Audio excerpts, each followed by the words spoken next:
Trump, le virage inattendu, pourquoi l'homme fort des discours guerriers mise soudain sur la paix à Gaza. Le 11 mai 2025, un événement aussi symbolique que stratégique a secoué les lignes diplomatiques au Proche-Orient, la libération d'Edan Alexander, soldat israélo-américain capturé lors de l'attaque du Hamas du 7 octobre 2023. Un acte qualifié de « geste de bonne volonté » par les responsables du Hamas, est reçu comme un triomphe personnel par Donald Trump. Mais derrière la mise en scène d'un accord spectaculaire, une question subsiste: pourquoi Trump, fervent défenseur d'Israël et artisan d'une politique étrangère musclée, semble-t-il soudainement jouer la carte du cessez-le-feu et de la négociation directe avec un groupe qu'il a lui-même désigné comme terroriste?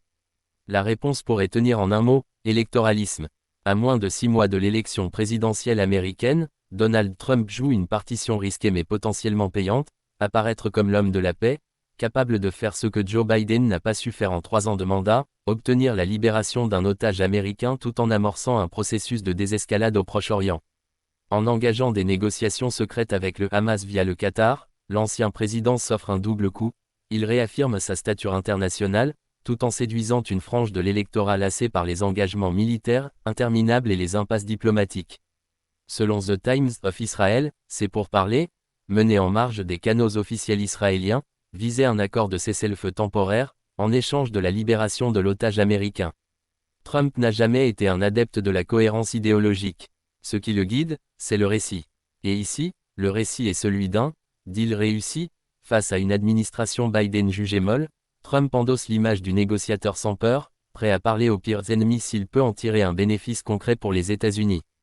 Une logique transactionnelle classique, mais redoutablement efficace en période électorale. En agissant ainsi, Trump change son fusil d'épaule sans vraiment renier ses positions.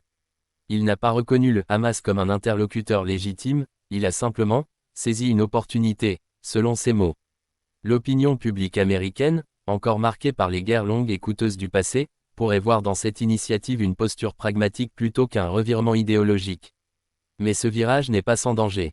En court-circuitant les autorités israéliennes, et notamment Benjamin Netanyahou, en difficulté dans sa gestion du conflit, Trump a pu créer un malaise dans l'alliance historique américano-israélienne.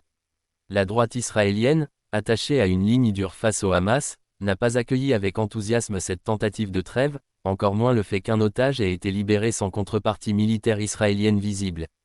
En libérant Edan Alexander, Donald Trump a marqué un point diplomatique. Mais cette opération soulève des questions de fond: s'agit-il d'un réel tournant dans la posture américaine au Proche-Orient, ou d'un simple calcul de campagne habillé d'humanisme? Une chose est certaine, Trump sait parler à son électorat. Et en 2025, la paix, même temporaire, vaut souvent plus qu'une démonstration de force.